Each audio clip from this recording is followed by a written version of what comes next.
You are watching the #1 podcast in the whole entire YouTube wrestling community, and I'm one of your hosts, Juan. And I'm your other host, Jean-Paul Leek. And in the name of Ryan Whitman, the Legend Killer, we are Rope Break family. 8 minutes after AEW Dynamite's over, we're right here. We're like always covering every single thing that happens in the world of professional wrestling. As you guys know, it's the time for Dynamite, and Jean-Paul and I are together like always to talk about this show. I think in this occasion, we just got something that it was a little average, not like overly exciting. And I think that like AEW needs crowds, it needs the energy from like their fans, their marks that Jean-Paul will call them, because like the show is a little dead for me. There's no energy, there's no intensity, there's no passion. I'm trying to watch it, and there's also not a lot of nothing is happening. There's also not a lot of professional wrestling going on. Like I believe it was the Best Friends and Santana and Ortiz match, Jim Ross. So when they hugged, Tony Schiavone was like, "Oh, they got to give the fans what they want," and Jim Ross is like, "I want wrestling." And then I was like, I wonder if anybody else picked up on that line. You know, if Jim Ross is asking already that, what else can you think? You know, I think that there's a lot of conflicting stuff with like AEW. A lot of people don't really like them anymore. Like they have wasted a lot of opportunities, and we always say this. But we're gonna go over everything. Eric Bischoff is back on TNT after 20 years. That was it. You know, for the people that love WCW, there's Eric Bischoff. The debut of the bro Cardona, not the original bro, Matt Riddle. No, it's the other bro. And so that was cool. I mean, Orange Cassidy spoke for the first time. That was also new. But we're gonna cover everything. Thank you so very much for all the support that we're getting from every single one of you. Right there, Mr. Monday Night Raw Messiah is Jean-Paul Leek. He talks about every single thing that happened on that show. SummerSlam is on the way, so we'll see what happens. They're still debating on a location, a new staple. Raw Underground, are they getting good ratings? Are they getting bad ratings? Go with Jean-Paul. Great video, family. So let's start, Jean-Paul, with like Dynamite. Not even with music and no entrances. None of that. It's just all the guys are there. I thought I was watching main event or something like that. Well, it's because it was a fucking 12-man tag, and if you would have did 12 entrances, the first match would have started at 9 o'clock. Yeah. So you had to do them all at once. Yeah. So like pretty much Jean-Paul, the Dark Order against the Elite and FTR. So match-wise, like you always said, like this kind of matches, they become a clusterfuck. Not really you can see or you can appreciate great professional wrestling when it comes to these matches, just because you gotta get spots in for all the members in there, because everybody has a lot of name value. Yeah, but see, this is the one thing I want to say, because we can't even really talk about this match too much, because it's like we said, it was a complete chaos. But not everybody every week, every match they're in has to get spots.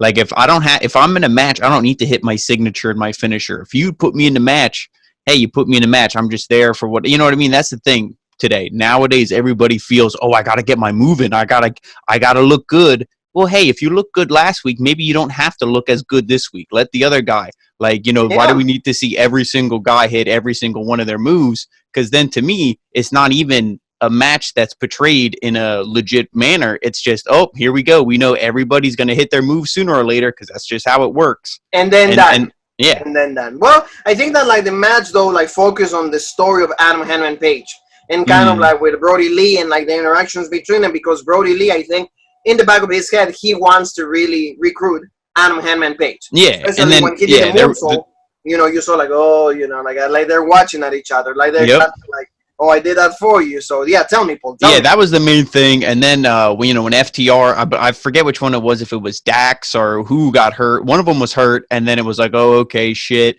Like they went to the back, and then Hangman went back with them, and then they're like, oh, why is Hangman going with them? So it's still teasing that he's with FTR more than the Elite. But then he came back and helped them out. The one thing I didn't like is that the Elite looked like they were kind of holding their own when it was 3 against 6. Oh yeah. Well, and I'm like, really? Like the Young Bucks combined are like, 200 that's the one pounds. Thing is like they don't know how to like look bad, and I think in some situations they should look bad, because like it will prove them that they're humans and not superheroes. Exactly. So I just feel that like it needs to be more even. But of course, like the Bucks and everybody will say, well, they haven't even been champions. They haven't even been in like a main spot in the tag team division, but they're Young Bucks, and there's their company, so they have to look good. I don't really agree that too much. I just, for example, even when like Brody Lee hit the box shot lariat, and then Oh no, Brody Lee hit the discus ladder. That's what he hit, and then he pinned him. You see the Bucks kind of like reaching out, but like this, and then but if that was exactly. But I mean, at least to me, the right team won. At least at the end of this thing, when it was all over, the heels won, and it was like, thank God, But of course, none of the Bucks got pinned. But I mean, Hangman getting pinned goes with the story, so I'm like, that's okay. I don't mind it. But now we're finally starting to get a little bit of steam behind the Dark Order. Is it going to go anywhere? We'll see. But at least the right team won. It's important that they keep getting momentum. They keep getting momentum, and Brody Lee especially needs to look like $1 million. Needs to look important. Needs to look like defining. Needs to look like the leader of a cult that's supposed to be taken. The whole AEW roster, the whole AEW people, the whole company. That's how Brody Lee needs to be portrayed. And if this is a stepping stone for him, and this is the first step, I'm all down for it. But make him look good. Don't make them lose the next week to Sonny Kiss. You know what I mean? Or don't do that, please. So, we got a promo for the best friends arriving to the arena. They're going to be fighting Santana and Ortiz. Pride and Powerful. Are they Pride and Powerful? We're going to find out. I don't think they are.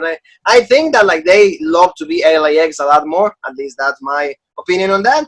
But we get a promo by John Moxley, Jean Paul. He pretty much says that, in the beginning of his career, he dealt with a lot of demons. Don't we all? That's what Imagine Dragons have a song featuring demons. But it's like, oh, don't do Celebrity Death Match. Don't do this match. So don't do this. And it's like he's pretty much addressing Darby Allin for the World Championship match that they're going to have. And he says, if you're down, stay down. It's legit, kick your ass. Legit promo. I thought, Moxley's always a good promo. He's never, when he gets on the mic, it's never like, oh, here we go. He always has something legit to say. The promo from John Moxley is always good. The wrestling sometimes can be a little bad. But see, this one was good, I think, the match. We're going to go over it in a little bit. But Santana and Ortiz were best friends, like we said. And Jean Paul was saying, he's like, we're going to kind of have a little wrestling here. And we got a little bit of it. I think it was good. These tags are good. But in the end, I think that the best friends get the win, Jean Paul. What do you think about it? The best friends are just so over because they're piggybacking off of Orange Cassidy. I don't think that, the hug, to me, it was legit when there was a crowd and there's a pop. When they do the hug now for no crowd, to me, it makes the match awkward and it kills it. And a team like Santana and Ortiz, we see them LAX, they were killers. They were legit. They were, TNA Impact Tag Team, they were the division. And then, everywhere they went, they were legit. And then now it's like, they're here, they're Pride and Powerful, and they lose, and they're just... And to me, they lose to guys that are fucking crying like, "Oh, bro, you destroyed my mom's van, dude." This is wrestling. I understand being funny, but it's like, that's the feud, your mom's van. And then how are you supposed to be like, "Oh, we're the real competition, WWE," when you do the same stupid shit that they do? Well, that's what I told you, because in the end of the match, Trent pretty much rolls out Ortiz, and the best friends get the win. And right after, we get what happens outside of the building, and that Santana and Ortiz pretty much destroying the band of Sue. That, as I think, is Trent's mom. Mm-hmm. So pretty much, I said to Jean Paul, didn't we see this around 2 months ago when The Miz and John Morrison destroyed Braun Strowman's car? Isn't that the same thing? But at least at least Braun Strowman, used his money, even though Tony Khan's richer than Vince McMahon. At least it was Braun Strowman's car, not Braun Strowman's mom's car. So that's, to me, that's when we don't really can get behind this. It needs to be an alternative, and it sucks, but I think the real alternative is being Impact right now, because Impact, at least, they're trying to do different things. They're thinking outside of the box. If you don't consider NXT to be an alternative, if you consider that to just be the legit WWE, then yes, I would say TNA. Because think about it, Jean Paul. For example, let's go with very quick. Let's go to tag team feuds and everything. The Motor Machine Guns against the North. This is way better than Santana and Ortiz and the best friends. Oh, you know what I mean? Way better. So pretty much that's what happened. We go, Jean Paul, now to MJF. He's in the campaign room and he's addressing everybody because he's gonna beat Joe Biden and Donald Trump in the elections for the president. So it's cool. He's like, oh, how are we doing? And he goes to that chick and he says, hey, smile and tell me if it's not something good. Don't even talk. Hey, no, we're leading, MJF, Mr. MJF. And it's like, oh, because finally their match with John Moxley, it was announced, it's official, All Out, that's going to be the main event. And Jean Paul and I already saying, it's a spoiler alert for every single one of you. If MJF does not become the AEW champion, I don't know what else to say. Done. I think that like we put road break on sale for everybody else. If somebody else wants to do the show, wants to like talk about wrestling, no. They can just talk about AEW. We'll still cover everything else. But, yeah, the best thing from this, Impact, and then WWE, but like exactly. AEW, is up to anybody that wants to take the responsibility. Just be here every single Wednesday. But did you like that, Jean Paul? The best thing from this is at the end when it's like, oh, Moxley, everybody says you're better than him. It's legit. And then somebody's like, what if Darby Allin wins? And he looks at him and he's like, oh no, I'd hate to face some emo kid who weighs 125 pounds. And he rolls his eyes and just walks away. Like, yeah. I mean, and he's pretty much just saying, like, this is who is like, like, no offense because anybody should be allowed to, follow their dreams. But he's like, really? Like, this guy isn't legit. He's 125 pounds. He wears like half a skull on his face. Like, how can he be considered legit in the ring? I think Darby's cool, but again, he's lost so many matches, and also like because of the gimmick, it's kind of like, we all think of Jeff Hardy. Come on. If you don't think of Jeff Hardy, you don't know professional wrestling when you see Darby Allin. That's what I mean. Jeff Hardy, when he was young, the face paint and all of that. But talking about Jeff Hardy, Jean Paul, Matthew Hardy is like out there, the guy that like completely lost everything. This guy came out with like all the hype. We were both excited. You guys can check that Dynamite review. Mm-hmm. We were legit. We were actually popping, and are we popping? No, I think we're pooping right now because of how bad it is. And I think that like they just don't know what to do with him. He doesn't know what to do with himself when it comes to the and the worst part about this promo, he's like, "Oh, I came here because I wanted to come to a place that I would be able to, control my character and to be able to be legit and respected." And it's like, really, you're being like the way they portrayed you was respected. Getting TV time doesn't mean you're getting respected. You know what I mean? Look at Terry Taylor, who was the Red Rooster. He got TV time. Was that being respected as the Red Rooster? Fuck no. Oh, yeah. You know what I mean? Just because you have TV time don't mean, you're So now he ran through all his gimmicks. He realized it was like miss. Nobody gave a shit because they don't know how to portray him. So now he's like, oh, now I'm Matthew Hardy. Yeah, man. Like, okay. I mean, the rivalry continues with Sammy Guevara. He said, hey, when the first time that I was here, he came from underneath and he tried to screw me. So I figure I will do the same thing. And now Sammy Guevara, the Spanish god, I like that, at least the nickname. I don't know if he belongs to that name or he's appropriate for him. But like he did the same thing. And at least that part I did like. When he put him, he was beating him up, put him to the table, he did a 450 and boom.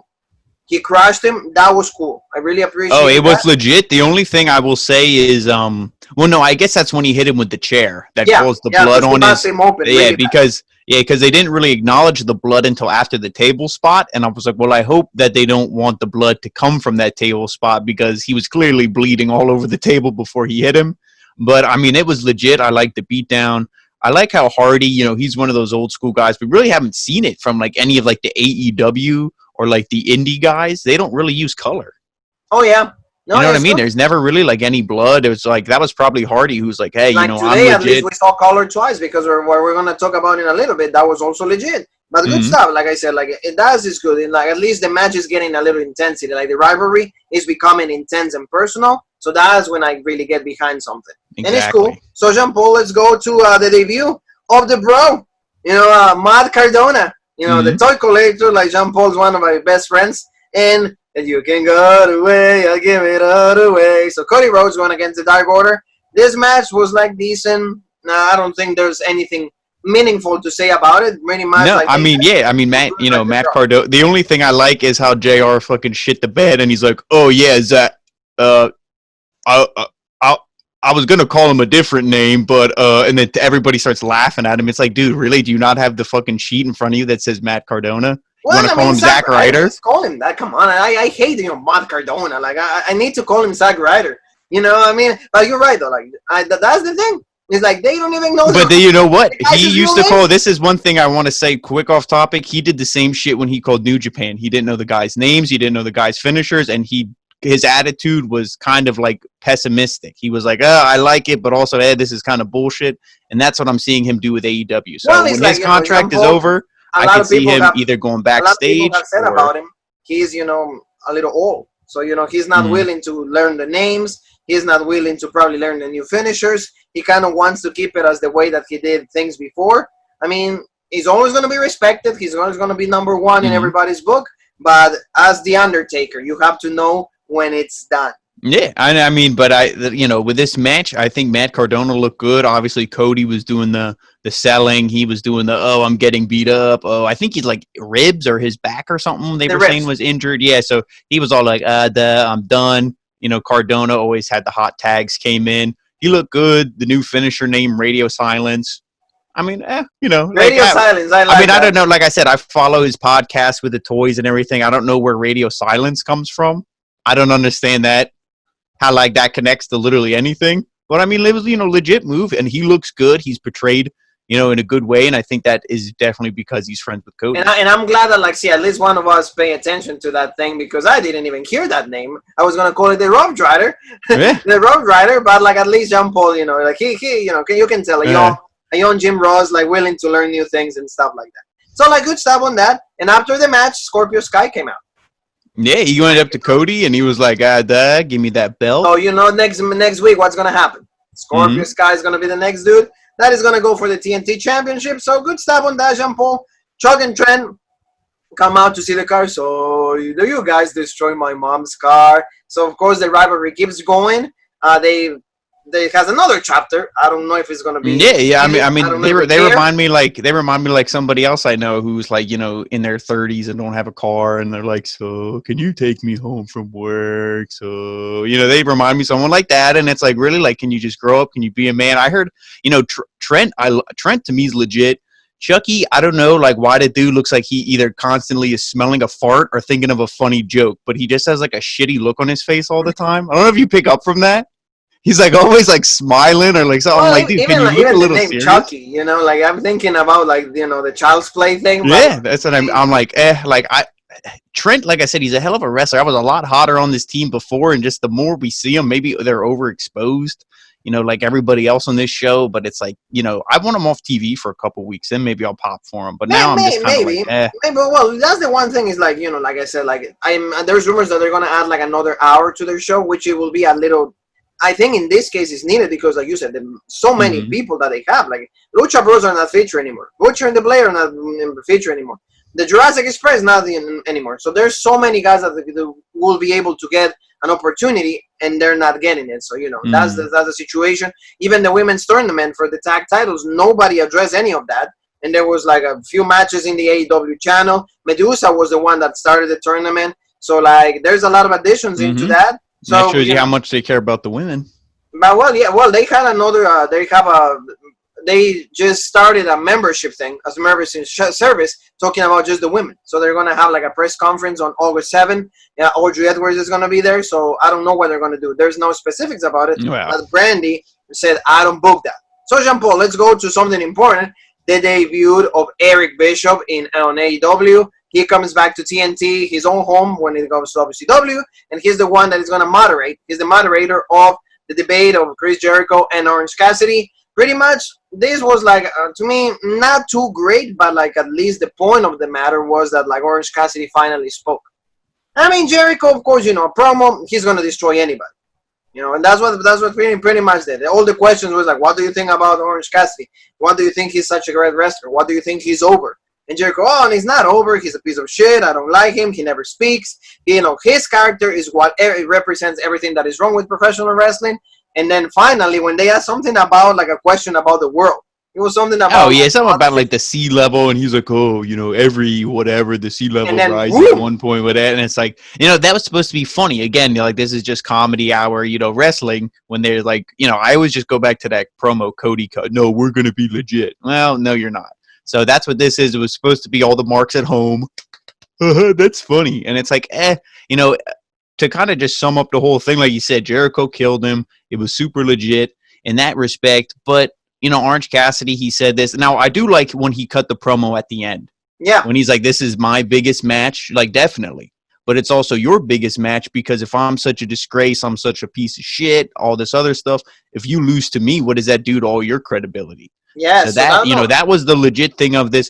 Did we need Eric Bischoff? No. Did literally anybody pop for Eric Bischoff? No, I didn't, because one, it was spoiled, and two, and then even if it wasn't spoiled, do I care? No. Eric Bischoff isn't a fan of wrestling. Eric Bischoff doesn't like wrestling. He likes money, and he was working for TNT, Ted Turner back in the day.